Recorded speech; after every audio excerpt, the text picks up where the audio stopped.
In this video, I will show you how to convert image drawing in Adobe Photoshop. Press Ctrl Shift U. Go to Filter and choose Filter Gallery.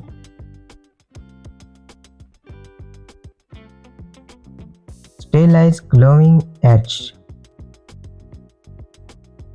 Press OK. Change the blending mode to screen. Press Ctrl L. Follow these settings and press OK.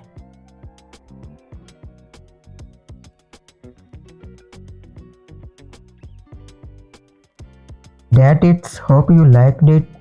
Please subscribe my YouTube channel for more tutorials.